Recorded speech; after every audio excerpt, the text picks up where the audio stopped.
When you study herbalism, you go and you find the school, you find the teacher, but the path remains undefined. It's not like if you go to the university and you study accounting, then you know, like, all right, what's the next step? I get my license, and then I go apply to be an accountant, right?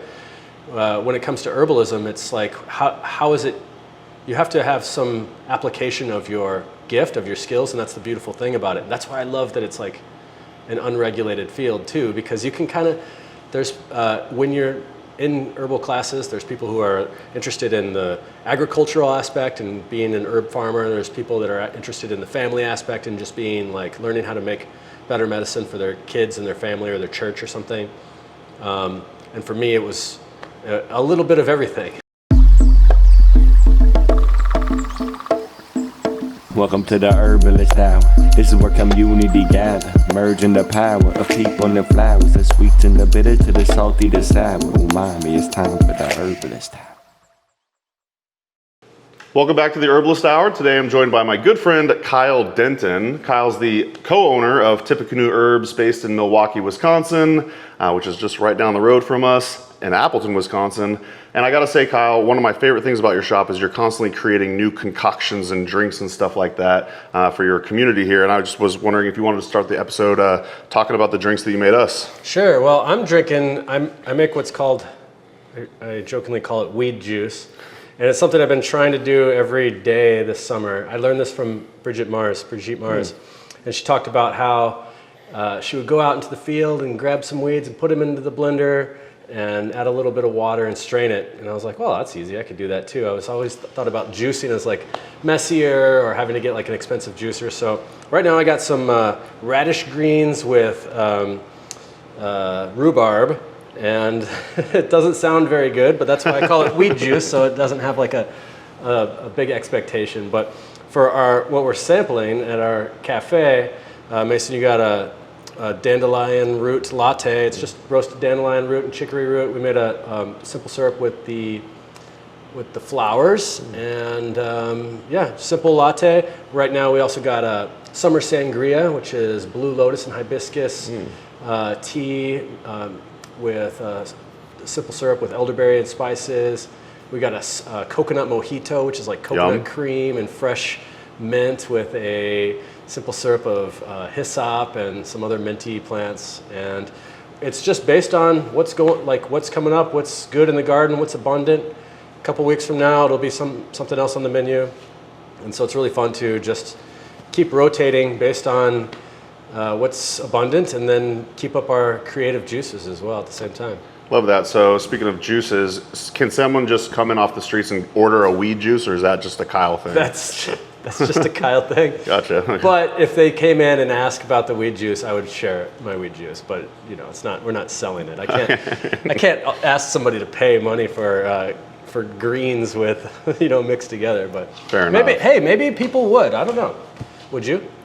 Oh, definitely. I'm all about the weed juice. I like drinking weird things that are full of nutrients, and yeah, especially the weeds. So right, yeah. Yeah, I'm totally down for that. But we'll do that next time. Cool. But let's start with like a basic Herbalist Hour question. How did you get involved in this whole herbalism thing?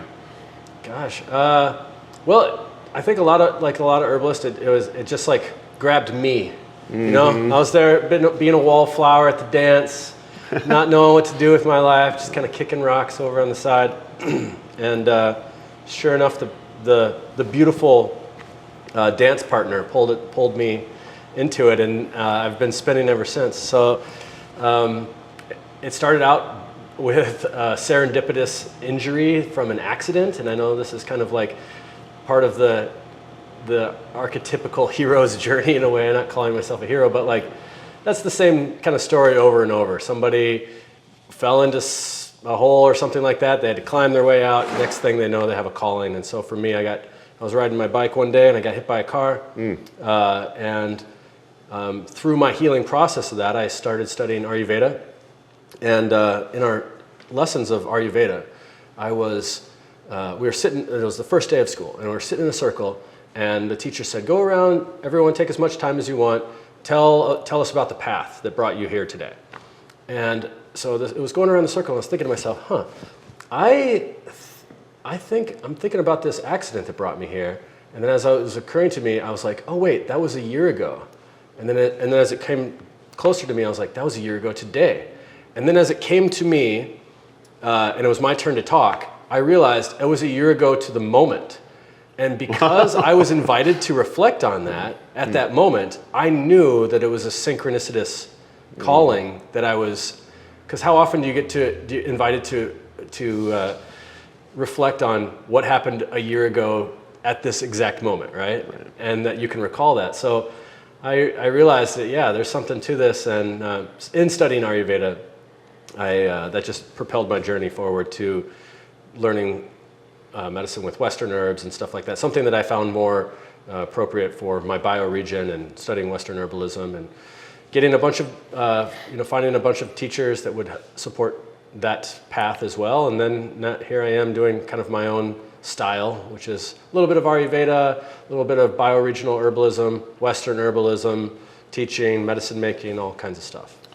So yeah, synchronicities, they're so trippy. Yeah, I always think about that too. Can you think of what you were doing on July 2nd of last year? I don't even remember what I had for breakfast, dude. All right. Well, so you were studying Ayurveda. I'm curious, who were you studying Ayurveda with, and where were you at the time? There was a school in Milwaukee called Kanyakumari, and it's since closed. But it was kind of a bigger. It was like the Ayurveda school of the Midwest. Okay. And so there was a teacher named Amanda Lyon who was from the tradition of Vasant Lad, and her lineage went in that way. So. And then she also learned from the Ayurveda school in California. And so it's fun because when you're learning herbalism or when you have a tradition, it's really interesting, just like a family tree. You kind of like go up this family tree, you see the ancestry, if you will, the like passing of the torch. And there's a lot of energy and like and power, I guess, in claiming that handing off, so to speak, and honoring those who came before you to like pass on this wisdom. And so I honor my teacher Amanda. I honor the other teachers that I've had too. But Amanda was my Ayurveda teacher. She was excellent. She had in India, there's people that have these superpowers, I guess you could call them. They're called siddhis. And some people have like these siddhis for levitation or bilocating and all kinds of stuff, and they don't teach them because there's like a karmic association with. If I were to teach you how to bilocate, then like and if you were to like go rob a bank or something, for example, then that would be on me in the karmic realm, right? So like people that have like these superpowers, they don't necessarily share them, but people will just kind of flock to them, and she had one of them too, and she was able to read pulse. She was like a pulse master. She was able to read pulse at a distance.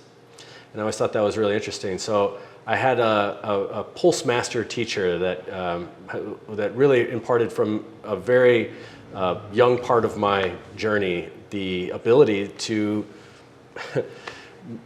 have an energetic relationship with healing that didn't require locality, that didn't require physicality, that was part of something metaphysical and not necessarily in need of explanation. Yeah.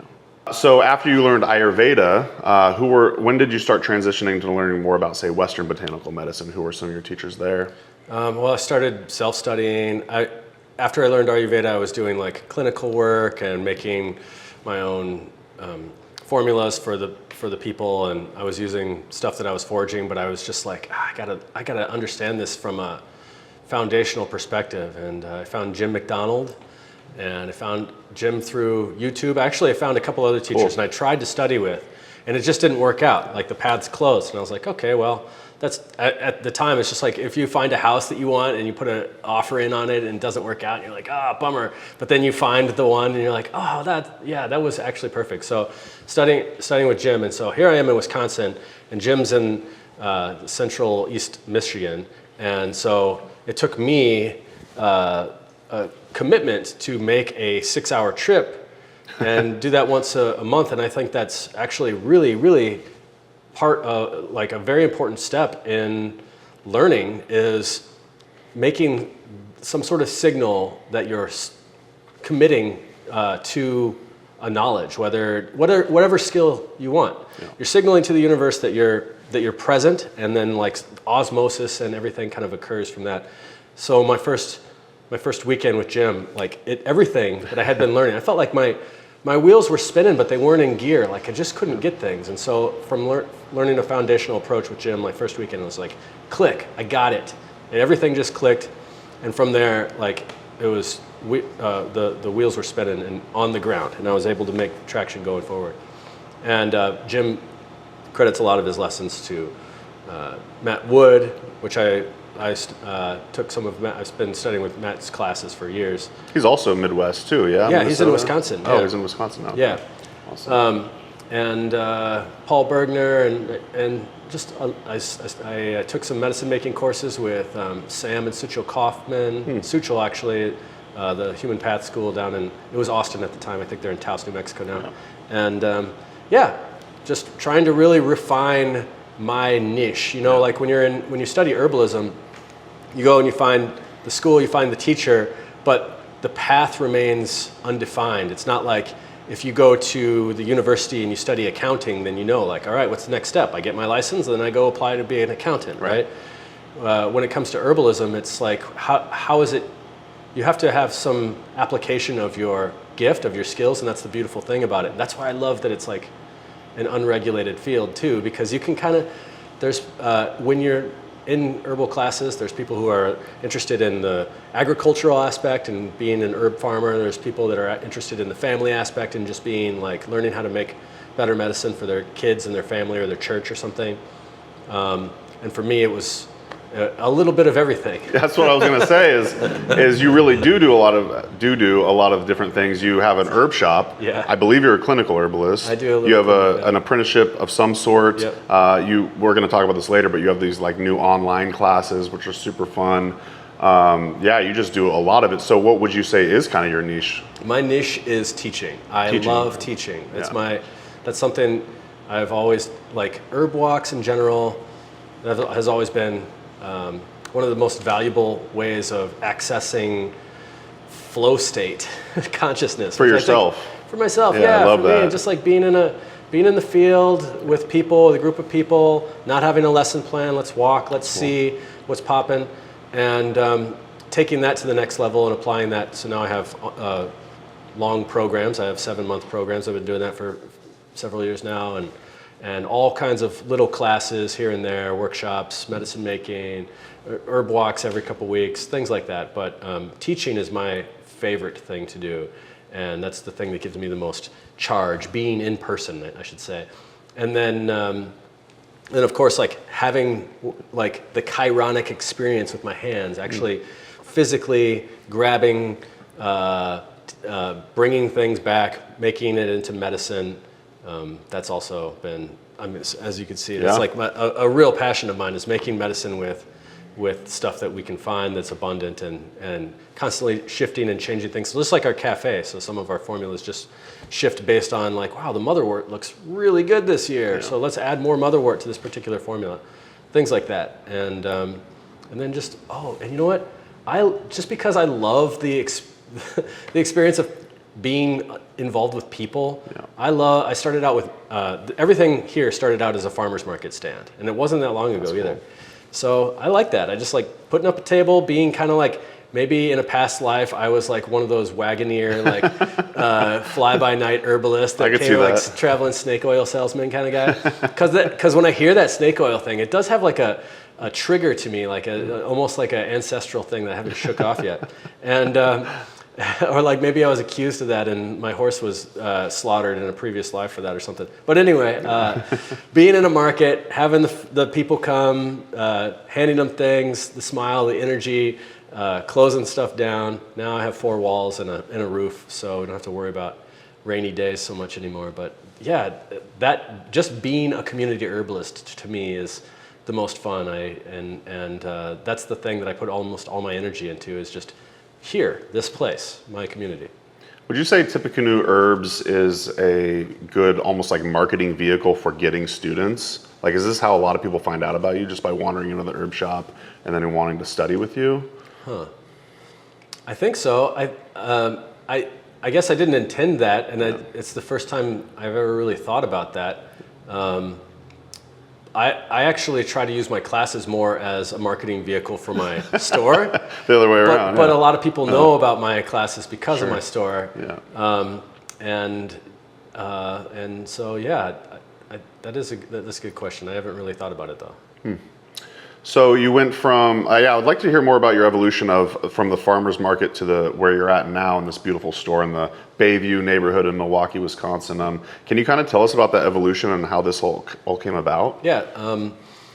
So yeah, farmer's market stands, making medicine, making stuff for clients, being like, I got a bunch. I needed to make a salve for a client, but now I have 15 salves. Yeah. So what am I going to do with all these salves? Right. Might as well set up a stand at like a holiday market. Wow, that went well. That was really fun. I loved that. So, okay, I'll do the farmer's market. And so I did a farmer's market one season, and I loved it. And I was like, all right, this is what I'm going to do. And so the next year, I applied for every farmer's market I could apply to. And so I was doing farmer's market like 5 days a week, sometimes 2 times a day. Just taking something down in the morning, bringing it to another location, setting up. And I was like, this is it. I want to be all in on this. But I still had my day job. I was a dental assistant. So I was working in the dental industry, and I have a lot of experience with that too. And it came to a point where I was working at a small family practice, and I was working for a mentor of mine. He's an old man now. And he was retiring. He's kind of like me. He's probably never actually going to retire. He just has to slow down his workload.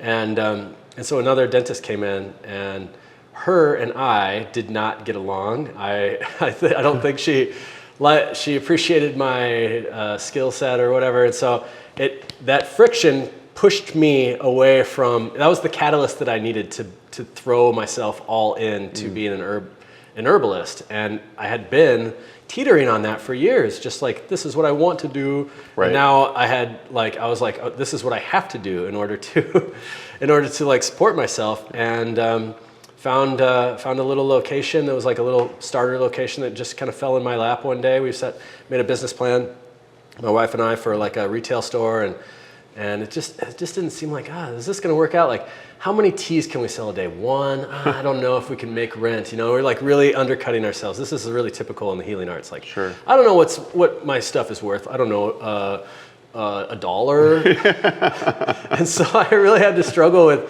navigating that. But another opportunity opened up, and it was like, hey, do you want to take over this little 500 square foot shop? Really affordable rent. And we're like, yeah, let's try it out. What do we got to lose? It's not like our life savings or whatever. We could just try that for a year. And then it was great, and it worked really good, and we needed to expand right away. So we found this place. We have our kitchen in the back. The whole time I had been doing stuff in another commercial kitchen across town, and then I had my shop, and then my other job, and all this stuff, and it was just really time consuming. Now everything is here. I got my commercial kitchen, I got my shop. So family business, my wife, myself, my little boy. I got a great staff, and the real thing for me is getting my hands off of it, because I really wanted to just kind of hold on to the expansion. I wanted it was pulling me to expand more in online ways and things like that, and I really take a lot of pride, and I don't know if pride's the right word. It really makes me feel good and humble to be able to like speak with somebody and create the medicine that they need, or make the right recommendation or something like that, rather than just not have a relationship with them and wholesale my stuff into stores and stuff like that. And we had opportunities like that to really expand our line and turn into a manufacturer, but I didn't want to be a manager of manufacturing. I wanted to be the community herbalist. So right now it's more of like condensing that expansion and just trying to like hold that in position rather than allow that natural expansion that was occurring. And really the expansion that I'm feeling is more in being present as a teacher, being present as a clinician, as opposed to like expanding our product line, so to speak. as I was alluding to earlier, you have this really cool online class, 52 herbs in a year that you cover essentially. What is that called? Herb of the Week. Herb of the Week. I should have been able to remember that one. Yeah. So Kyle's got this thing called Herb of the Week, and each week he sends out a new audio lesson on a different plant. And I want to say a lot of them are over an hour long even. Yep. You kindly donated one of your lessons to the HerbRally podcast. It was I think your week 1 plant actually. And so I thought maybe we could do a little mini Herb of the Week here and just have you go over a few of the plants and just kind of talk to your heart's content about each one. And one plant I've been seeing bloom a lot in Appleton, Wisconsin is linden. Oh, yeah. And I'm particularly fond of this plant, and I was super excited to see linden is just ubiquitous, at least from my experience in Wisconsin thus far. So can you speak a little bit to linden? Yeah, linden is this week's Herb of the Week. Okay, good timing. Yeah, so Herb of the Week is, before I just get into linden, just a quick word on Herb of the Week. When I first started studying herbalism, like the first unit of herbalism in Ayurveda school, it was like, how do I learn this? And just like, you open up a book, you're like, oh, I need this, that looks good for me. Oh, look at this one, that looks good for me. And the problem really becomes like, where do I start? How do I begin? And to resolve that kind of problem, I guess, or conundrum, our teacher Amanda said, the best way to do it is pace yourself, learn one herb a week for a year. Cool. That way at the end of the year, you'll have a really great dispensatory of 52 herbs that you know in and out. In that week that you're learning the herb, learn only that herb. Make tea with it, make tincture with it, put it in your meditation, smoke it, put it under your pillow, all the things that you would do with a plant. Study that one. So that way it's not so that you're like hyper focused on that herb. And so that's my goal with the Herb of the Week. And this week it's linden. So an hour on linden. Linden is, and I switched it because I have the spreadsheet of what all of them are going to be, and I've mapped it out astrologically too. So this is like a crossover, like astrological lesson. It's astro herbalism with the actual plants too. So right now it's July 2nd as we're recording. We're in the sign of Cancer in the tropical tradition, and Cancer is a water sign. It's the structured water. It's the crab. It rules the chest or the rib cage, and linden is in bloom. So it made perfect sense. It's like very, very intoxicating. Cancer, the crab, is a lunar ruled sign, and linden, as the sun is getting lower in the sky, that's when like the smell and the fragrance really comes out, and it pulls you in all mysterious directions. Yeah, it's hard to pinpoint where is that smell coming from. Where the herbalists were looking around on the ground, but no, it's coming from the sky and coming from above. And little white flowers, sometimes pink, that are growing in what looks like a little canoe or a little boat or a little ark. And I'm really into like astrotheology and all kinds of like the symbolism of like Hermeticism and stuff like that. And so I'm applying all these lessons to the Herb of the Week. So as above, so below, as within, so without. So here's a plant that is riding on a little boat, and that is to me, that's the constellation Argos, which is inside the Cancer constellation in the sky. So there's the arc, there's the lunar qualities, it's protective to the chest. It has a structured water to it. When you make a linden tea, it makes it kind of viscous and gooey, and that's on part because of it's in the Malvaceae family, the marshmallow family, so it's making things slightly mucilaginous, not super mucilaginous like marshmallow, but enough. And it has that way of working with like softening the chest, having a protective quality. To me, so we've been experiencing in Wisconsin, down here in Milwaukee, and probably up in Appleton too, and a lot of parts of the Midwest, and throughout the summer really, the smoke and this like angel of death kind of coming down in and swooping in and making it difficult for people to breathe, and your eyes get itchy and your throat gets kind of scratchy.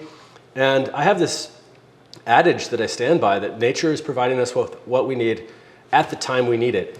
And right now linden is in bloom. It's also coming from the sky, and it's like this like answer to help fortify, protect, structure the waters, protect like Cancer the crab does against this smoke that's going on. So I love linden right now for so many reasons, because it's really speaking to me in a cosmological way. It's speaking to me in like as almost like the relationship that I have with my creator. It's speaking to me in a way that I could share this medicine with my community.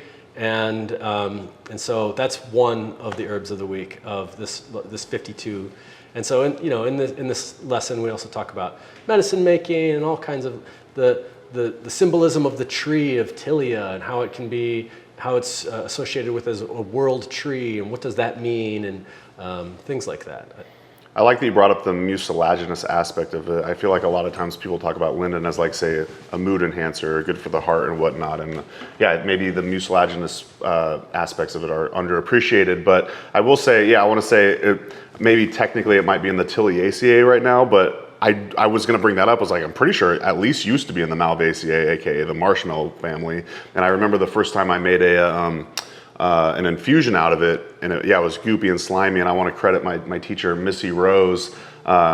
She's like, just because you read about something in a book doesn't mean it's correct. You should actually experiment with the herb and see for yourself. And I remember the first time I was like, I'm going to make a cold infusion of Tilia versus a hot infusion of Tilia and see which one's slimier. And I swear the warm one, the hot infusion, was actually a much slimier result, which was really interesting to me because you always hear about cold infusions and increasing the maximum amount of slime and whatnot. But it was just like, all right, well, maybe in that particular batch it worked out that way. But it was just I really liked that, you should actually experiment with the herb and not necessarily always be learning from books, but from experience alone. And, right. But yeah. Because you just brought up a great point. Yeah. The botanist, sometimes I think they need spankings. Because what are they doing? They're changing the books all the time. All right, well, you change the books. Change the books because that's what you're saying. Like, the books can be changed. That's the Fahrenheit 451 or whatever. They're going to go burn them all or whatever. And then all we have left is our experience with the plant. And that's what we can pass down. And that is true. You're going to change my experience.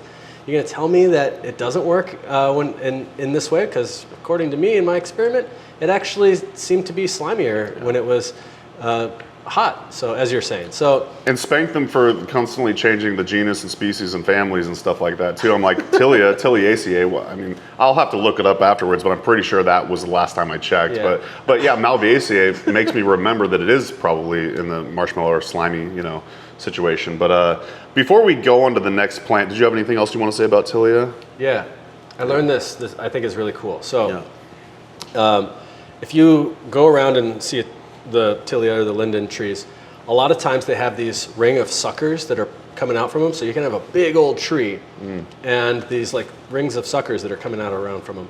And imagine this as like a world axis or like a polar axis that is symbolically axis. There's this center and then there's the perimeter. And then after 100 years or something like that, that center axis is going to be hollow. It's not going to be there anymore. It's going to die, and all of those suckers are going to grow and maintain. And then after 100 years, they're going to have a fractal relationship. And so it creates this phenomenon called a linden ring or a linden circle, which is, you can go into a forest sometimes, an arborist taught me this, and you could see what looks like a council of linden trees. And that's why this plant is associated with justice in Germanic tribes. And I think that Tolkien understood this. Wow.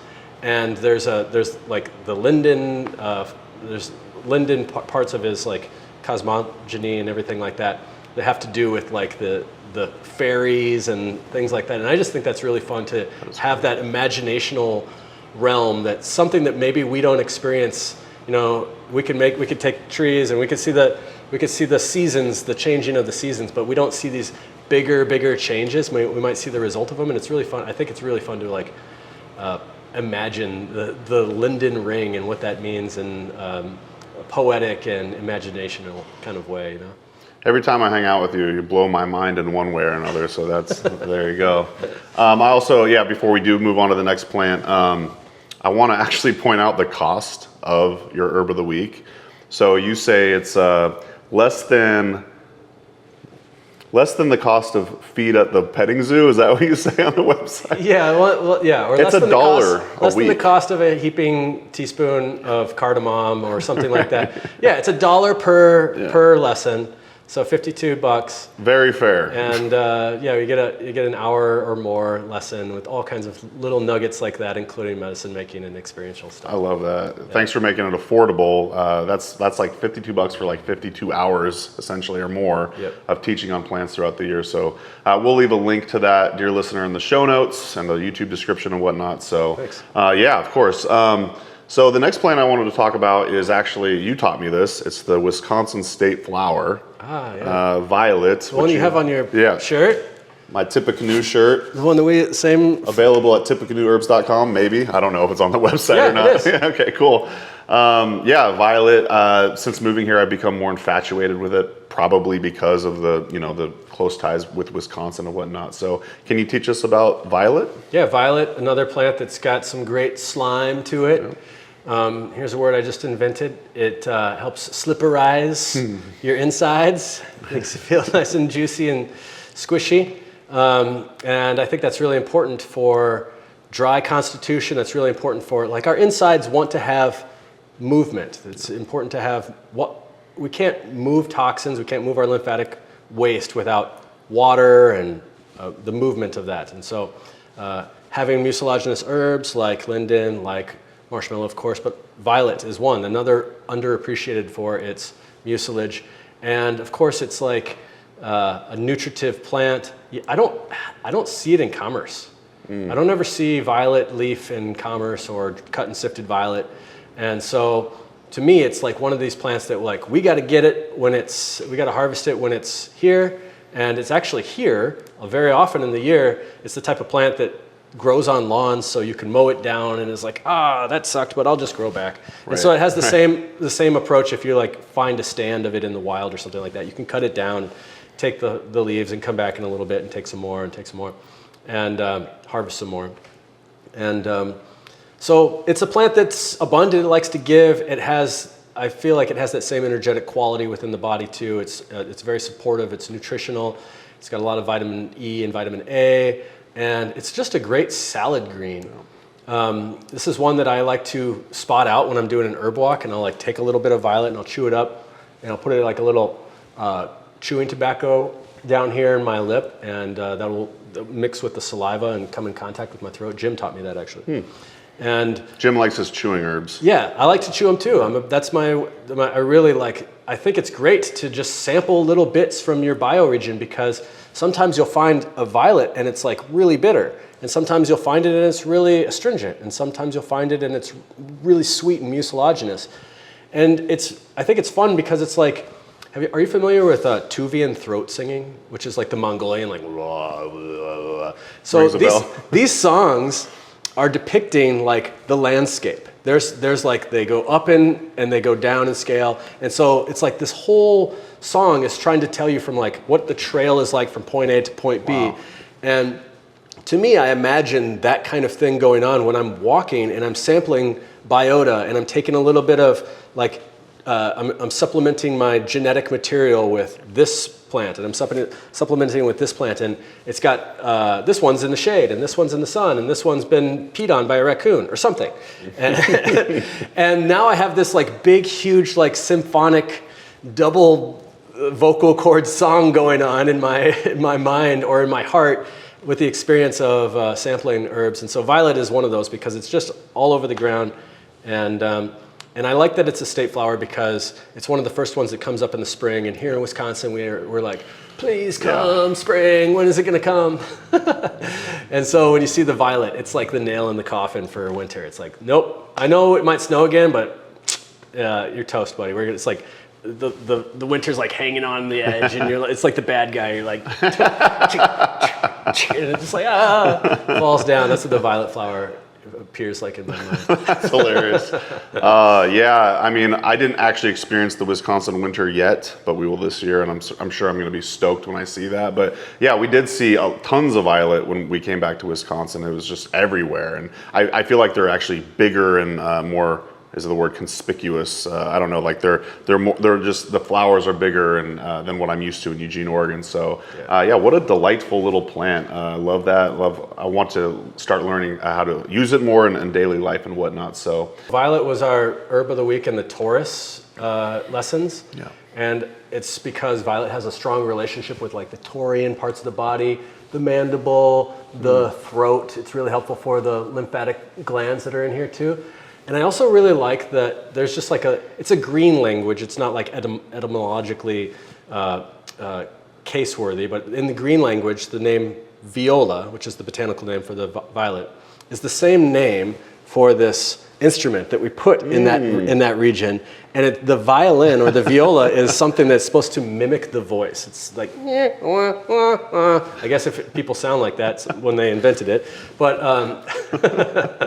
so I don't know. It's really fun to have to think about like not only the violet, its medicinal aspects, but also try to find places within the time of the year or the zodiac when it's appropriate, and look at those places across the zodiac. So across from Taurus is Scorpio, and Scorpio, it has a relationship with like the reproductive organs, and of course we have a lot of glands and stuff down there too. And violet is heart-shaped and everything like that. It has a lot to do with like the shape of the womb, for example, or helpful for lymphatic decongestion in the reproductive area. And so it's really fun to have all this different like resolutions. Zoom in, zoom out, zoom in, zoom out. All the way to the stars, all the way down to the ground, all the way to the flower, to my personal experience, to your personal experience, and have this great perspective on it in that way. You do have a great perspective on it, along with lots of the other plants, and that's what you're going to get from Herb of the Week. I don't want it to sound like an infomercial for Herb of the Week, but I just like you provide so much value, and I love talking to you about plants because, yeah, you really do show, you love etymology, you know, like you love, like I like how you tied in the violin to the word viola and everything like that. I've never heard that before, but yeah, you always trip me out, Kyle. I love it. But well, do you want to talk about another plant? You got more on violet? Yeah, or you want to move on? No, let's talk. We just had the solstice. Yes. And so I just got done harvesting St. John's Wort, and so that's fresh on my mind, and that's fresh on my drying rack right now too. Sure. And so I call that plant solstice wort because here in Milwaukee, where the latitude and longitude and everything like that, it does not bloom until the solstice. Like I do a solstice herb walk every year, and it's always like to honor the sundown and whatnot. And I go out the day before and I'm scouting and I'm looking around. What should I talk about? Oh, gosh, I would love to talk about St. John's Wort if it was here, but I can't find it. And then I go out the next day on the solstice, and there it is. I can see it. So it doesn't appear to me, at least, maybe until the solstice. And so it has this really fun clock-like approach to it. And so St. John's Wort, named after St. John the Baptist, the Feast of St. John, which is June 24th. And then that's kind of tied in other ways with the summer solstice. So it has this beautiful medicine that represents the height of the power of the sun, the height of the power of consciousness of light, of all that good stuff, bringing it into our body, what light is in the body, begging that question, what is light anyway?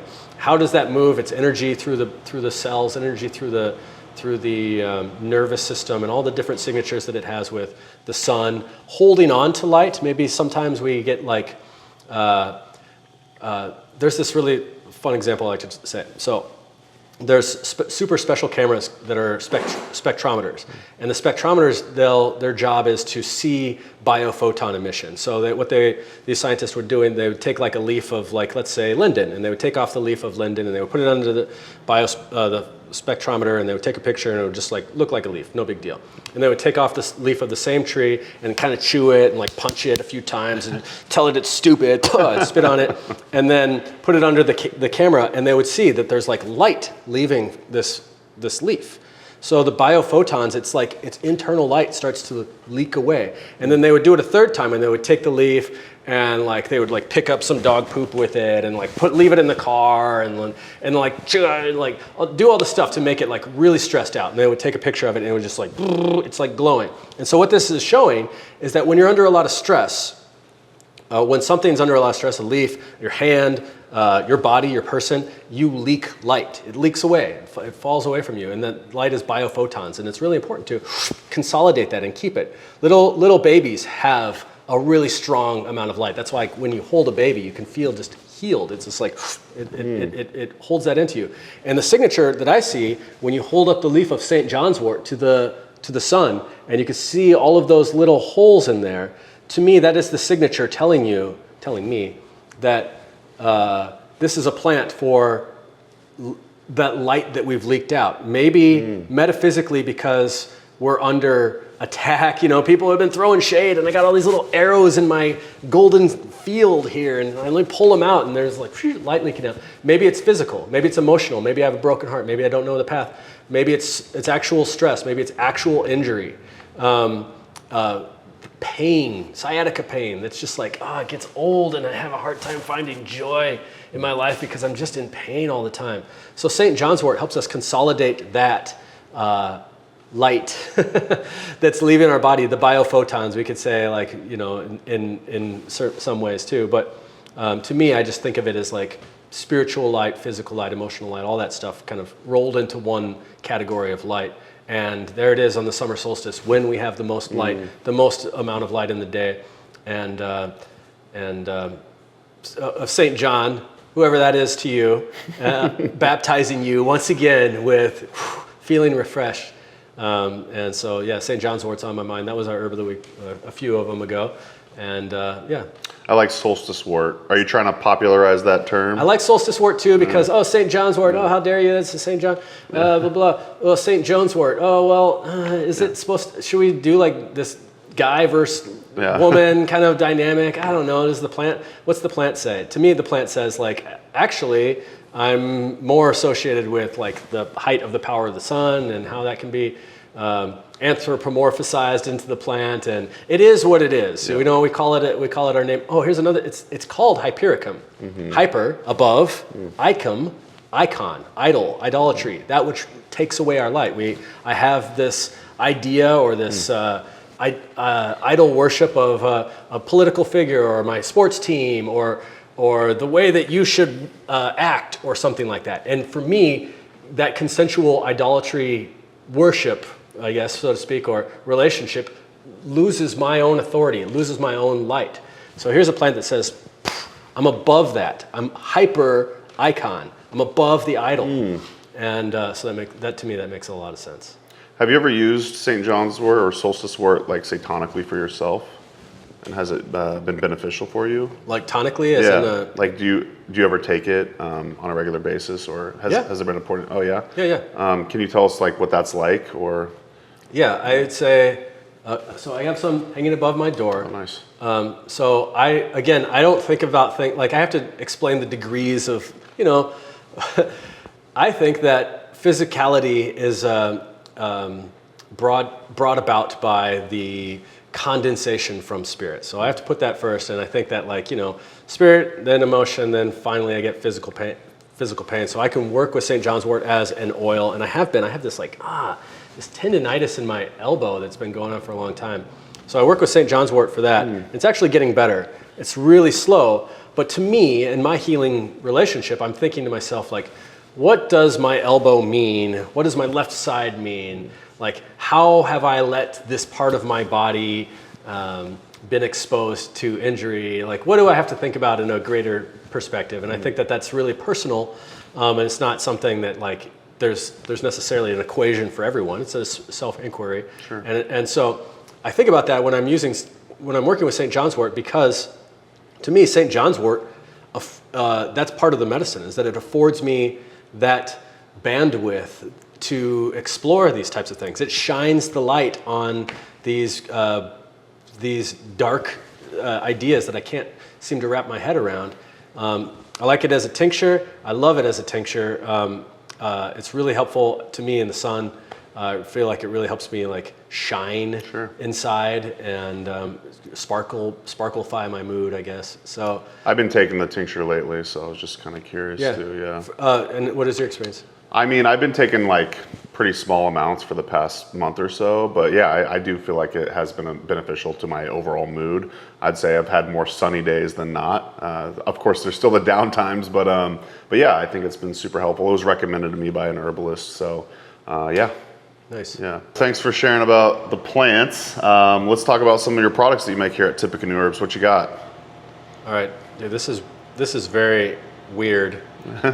Sweet fern hydrosol. It's not that weird, but it's hard to find sweet fern. It doesn't grow around here. It grows up north. So if you go a couple hours north of Appleton, you'll start to find sweet fern. It's not a fern. It's a member of the fabulous Fabiaceae family. And so it's fixing nitrogen into the soils, and it's got a really peculiar aroma to it. And so when I go up north a lot, and that's my like little special hangout spot. And when I'm up there, I just harvest some of the plants that are up there, the boreal botanicals, I guess you could say. That's the UP, right? Well, not just UP, but like northern Wisconsin. Oh, gotcha. Too. Yep. Okay. And then I have I like to distill. I do a lot of distillation, alchemicals type of stuff too, and so I brought this one back, and this is a Hydrosol, so it's got a colloidal suspension of the essential oils, and it's just a nice smelling one. Here, go ahead, go for it. It's really cooling. I would say this one has got some a nice drying quality to it, but to me it's just a very unique smell. It's not something that you're going to find in many places, and I think this is the only sweet fern hydrosol I've ever seen.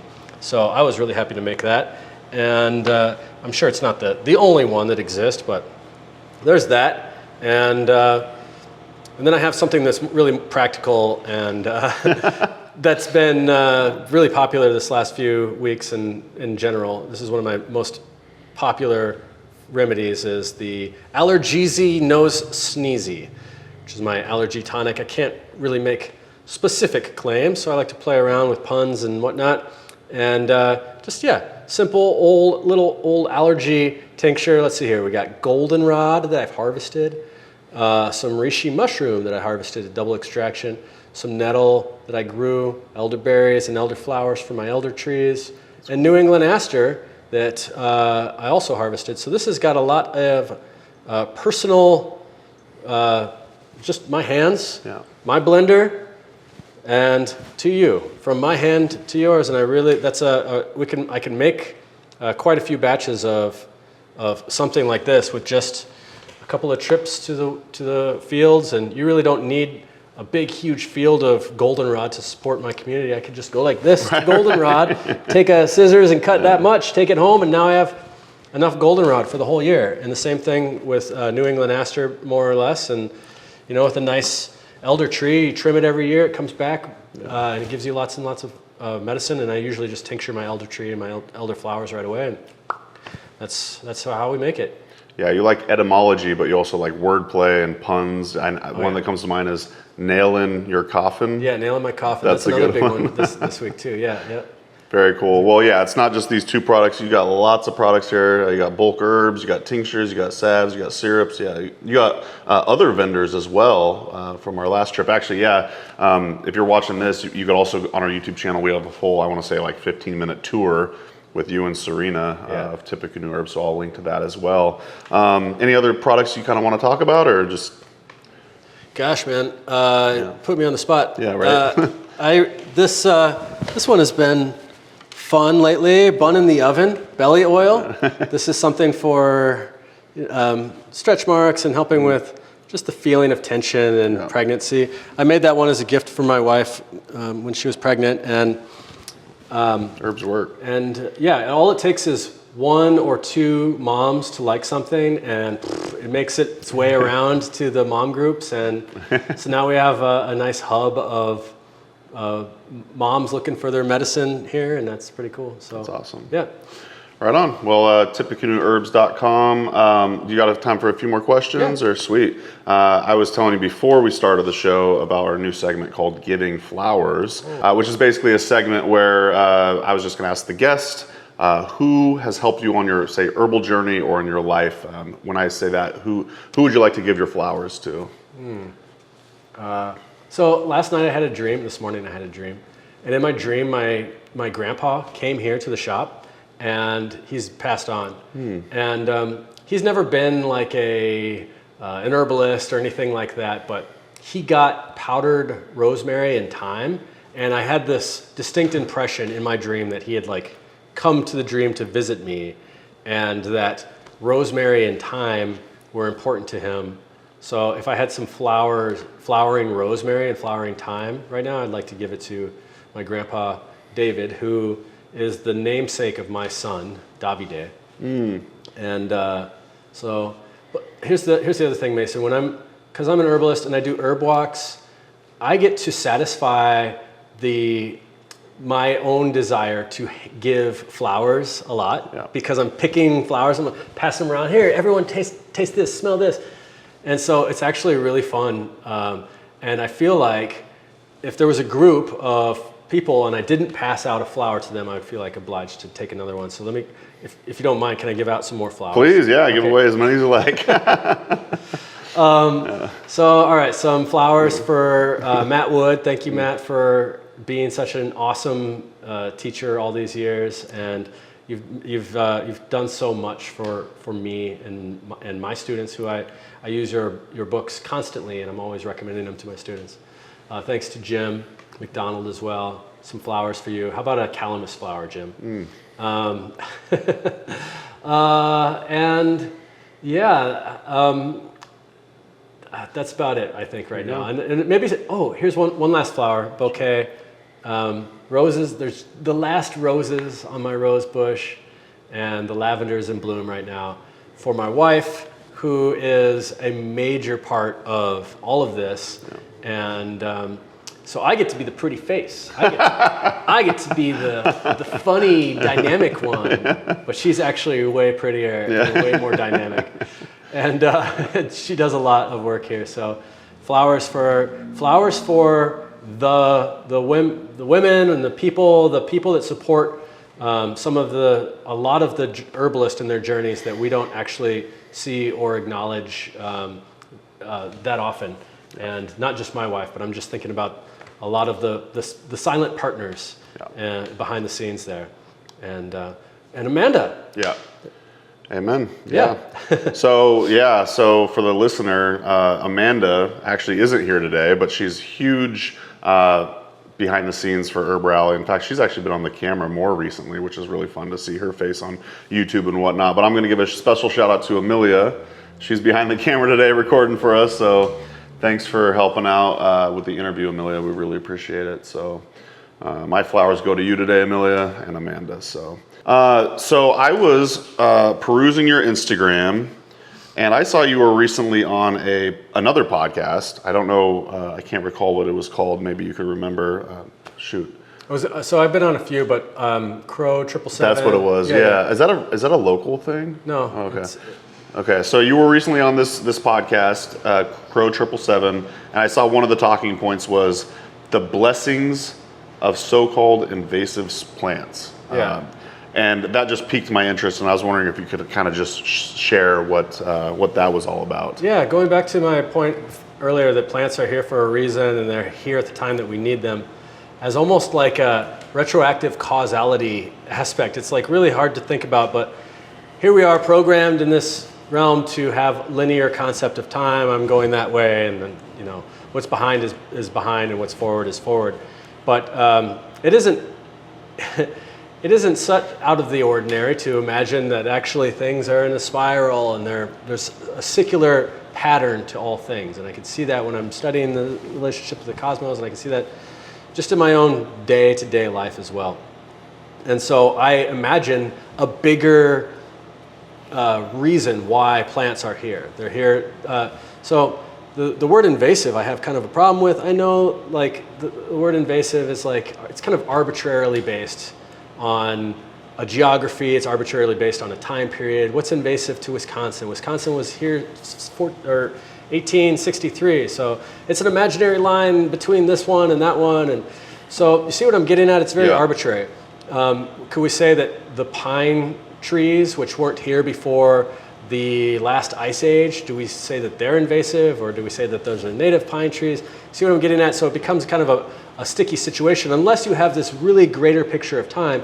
And by doing so, it really takes away a lot of the energy against nature. So if I have this energy against nature, like I'm supposed to impose my will upon it, it's supposed to look this way, these plants are supposed to bloom, not these ones.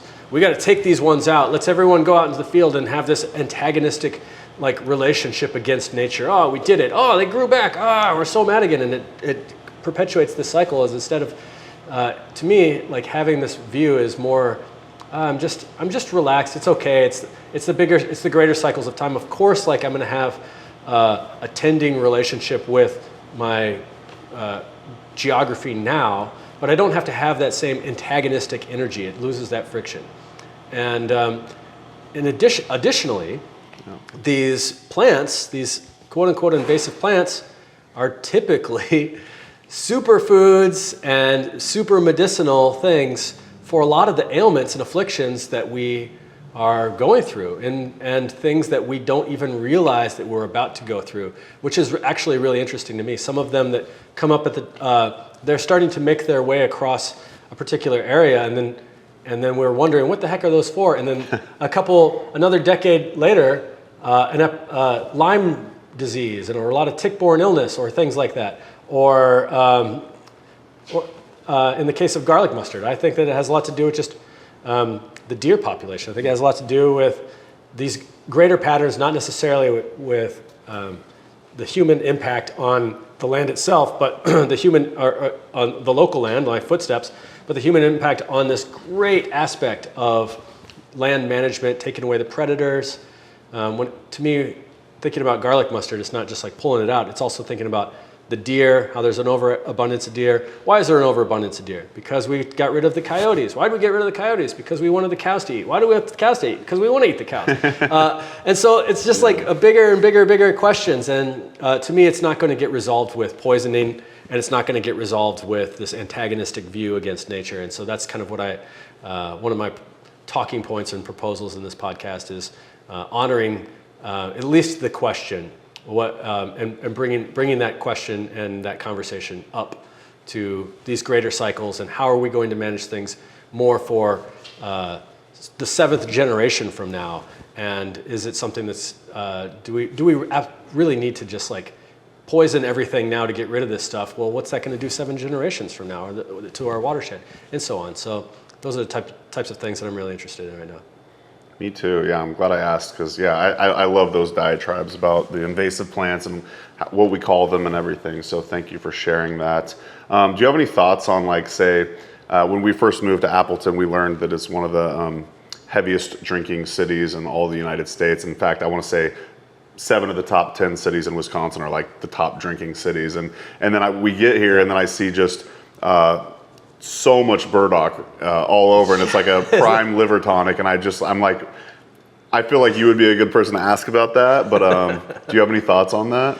Yeah, like, is that a doctrine of signatures type thing, or is that something else? I think so. I think doctrine of signatures is beyond the laser focus of the flower or the colors. I think it has a lot to do with the environment. And so we have plants are here at the time that we need them. Why do we need burdock? What does burdock do? What is it helpful for? Well, we know burdock is a great liver tonic. It's a great one for the kidneys. It's a great one for, let's just say, detoxifying.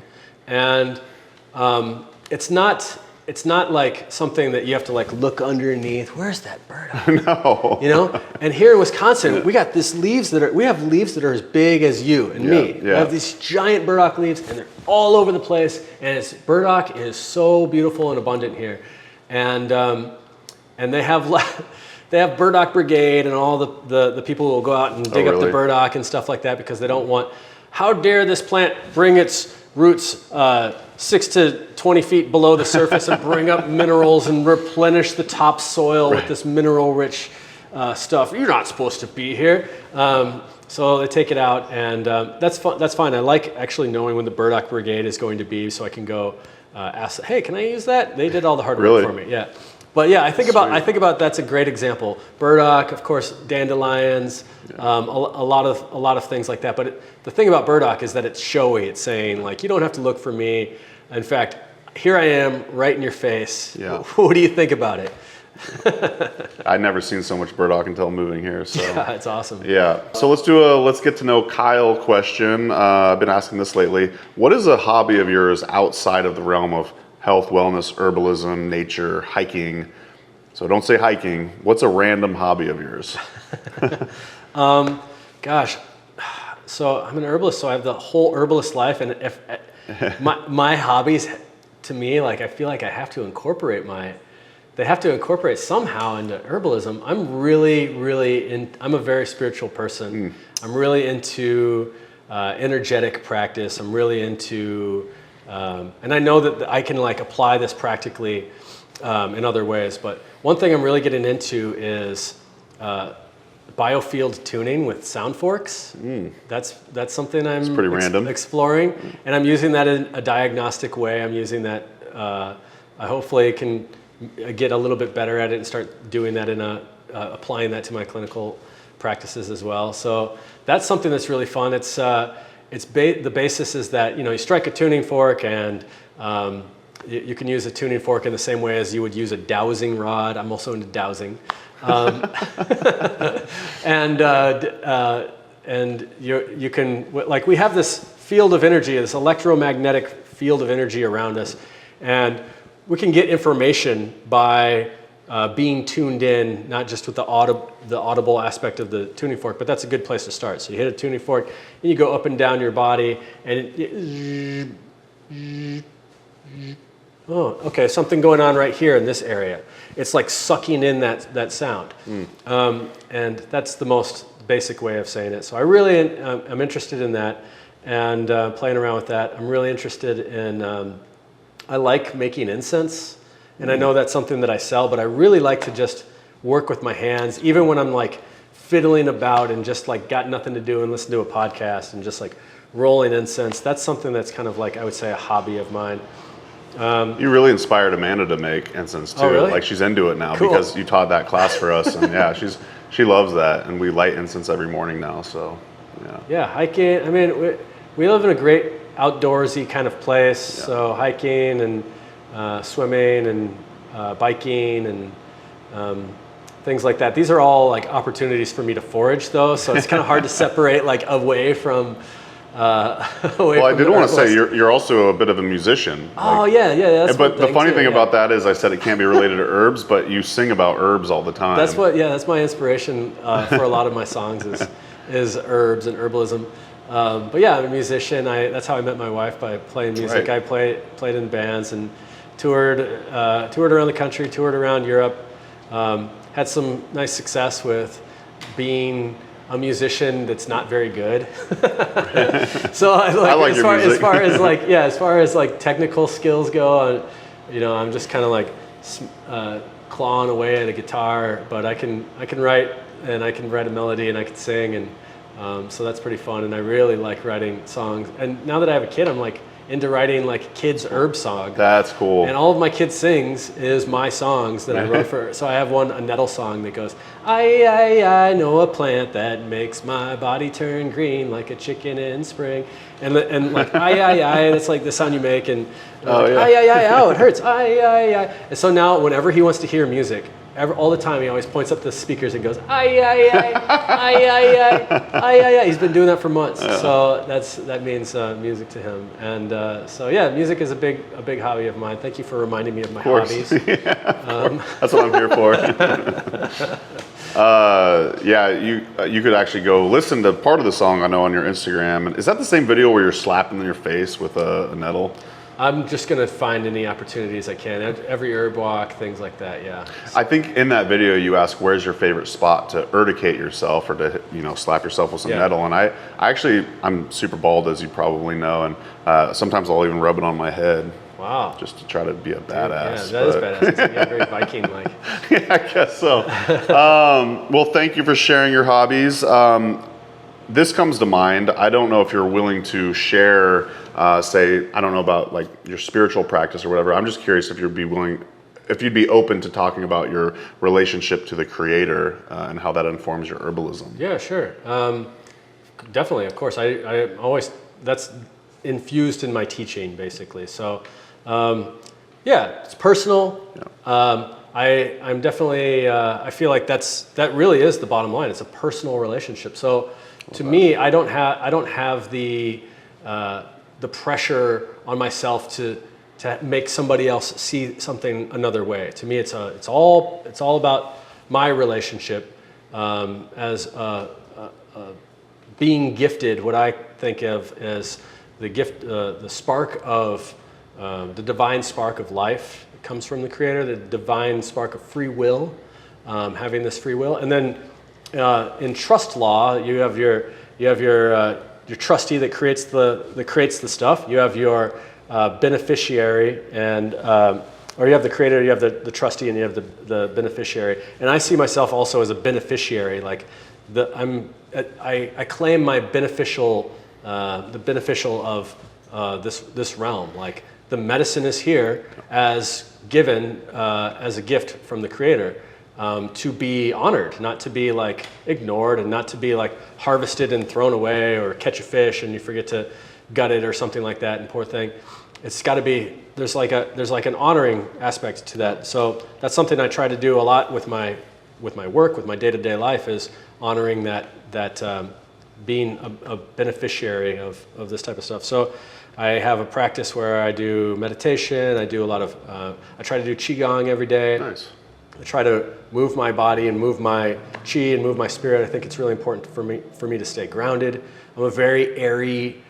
I'm so airy that like I can like get blown away by a wind and end up like with the monarchs in Mexico. So I gotta get grounded. Yeah. I gotta have routine. I gotta have practice. Otherwise, my head is really up in the clouds. Because I'm an Aquarius, so I have a really hard time like. Coming back to earth sometimes and hanging with people. I'm very out there sometimes, I guess.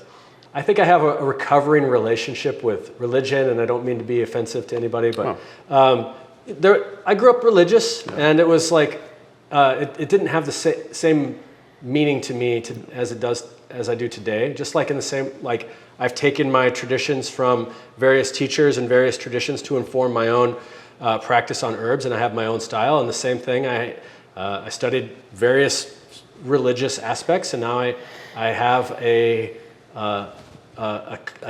cut with dogmatic type of stuff, and I'm more into personal spirituality, and that works just fine for me.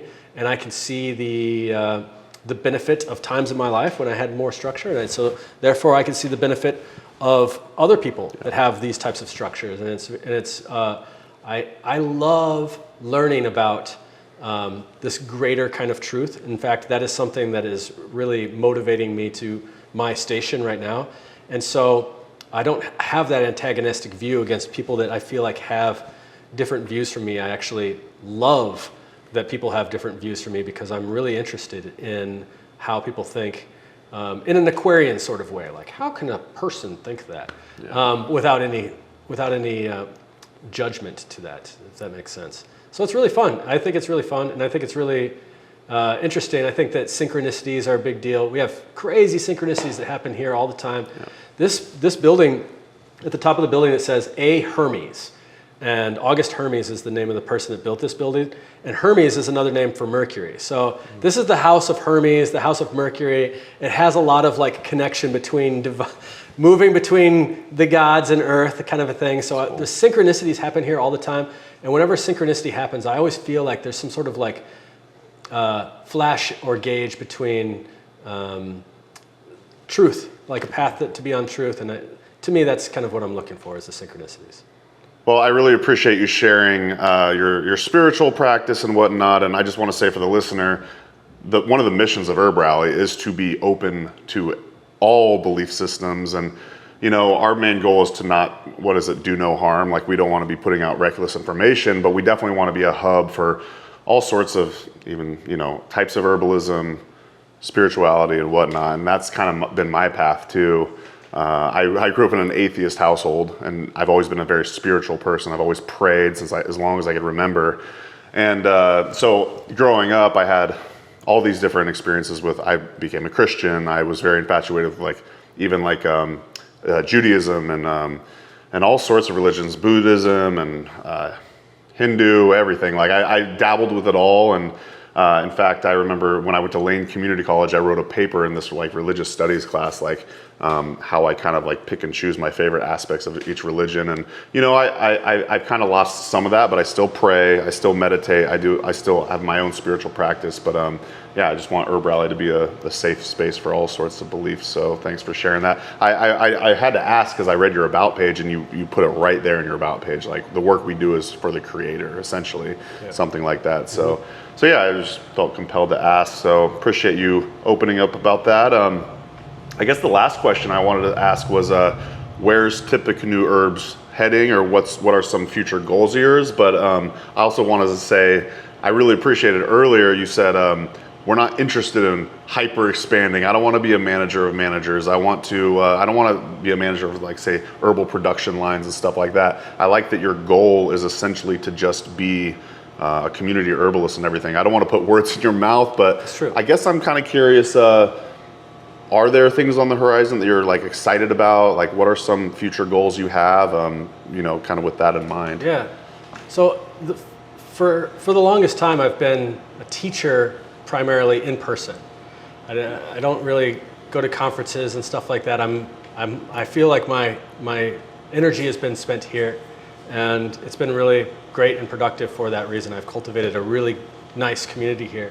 Yes. But my personal goal is, I feel like more called to reach out and be an online teacher, and that's kind of against a lot. It's against a lot of fibers here, because I find a lot of value standing in front of a plant, passing it around, picking flowers, you know, passing them around. Here, taste this.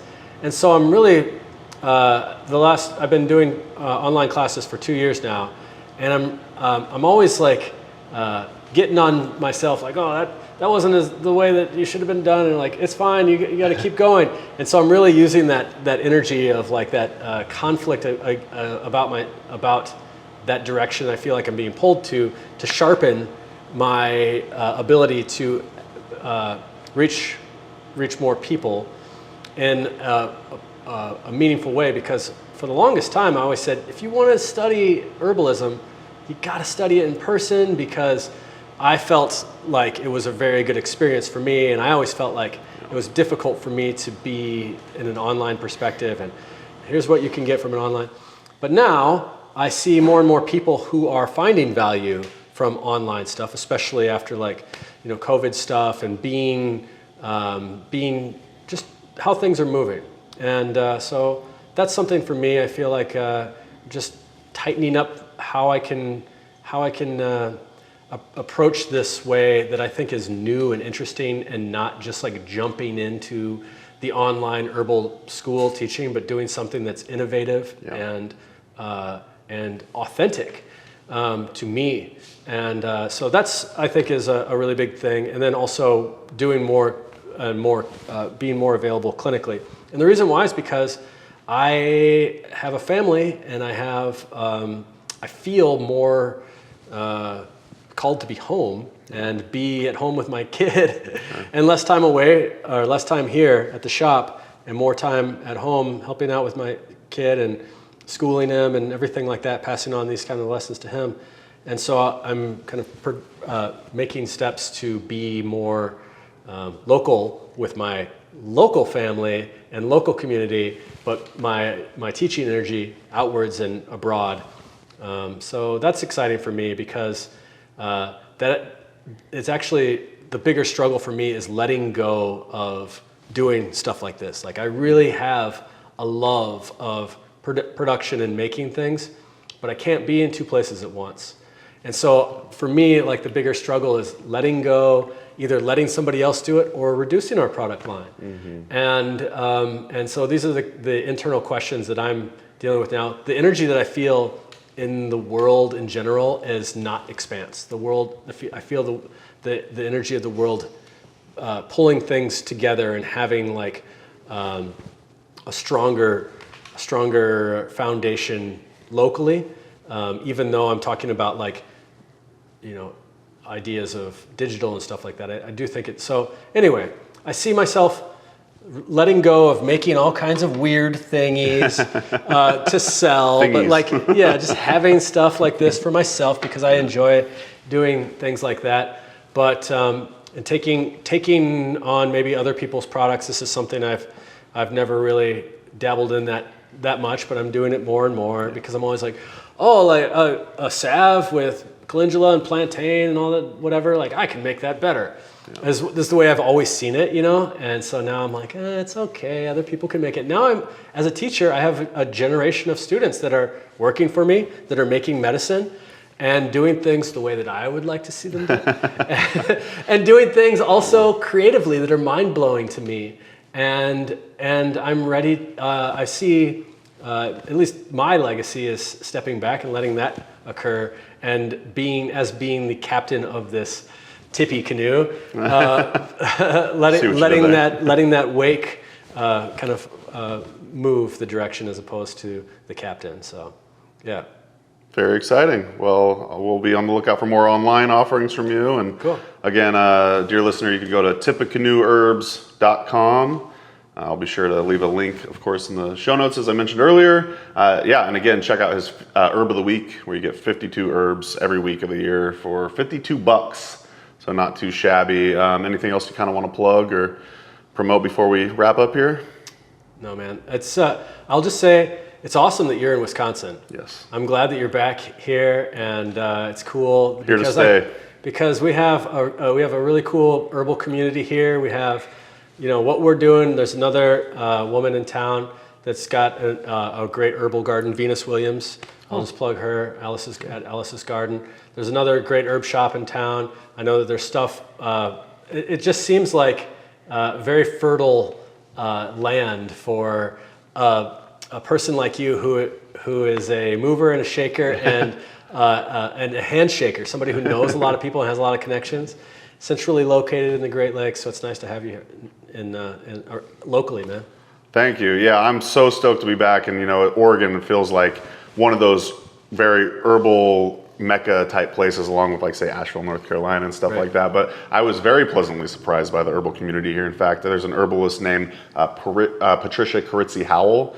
She's based in Georgia. She's actually moving to Madison. Nice. But yeah, there's all sorts of herbalists here. I'm stoked to, maybe you could introduce me to the other people, like with the herb shop here and stuff like that. So yeah, I'm excited to meet more herbalists and involve myself more in the herbal community here. And actually, on a previous episode, I was talking about maybe starting an event called the Appleton Herb Rally. Nice. So I don't know how that's going to look, but I organized events for Mountain Rose Herbs for over a decade, and I think I got kind of burned out on it, frankly. So it was nice to step away for a couple years. I was also co-organizer of the Brighton Bush Herbal Conference. But yeah, I think it'd be fun to have some sort of local, at least to Appleton, some sort of herbal event. And you're definitely invited when that happens. Nice. 2027 or something like that. We'll see. But yeah, thank you for welcoming us and the listener into your herb shop. Again, if you want to see like a full-on herb shop tour with Kyle and Serena, check out that video. I'll leave a link, and we'll probably link to it at the very end of this video as well. But thanks so much for joining us on the Herbalist Hour. Yeah, man. Really appreciate it. And thanks y'all for listening. We'll see you in the next episode of the Herbalist Hour. Take care.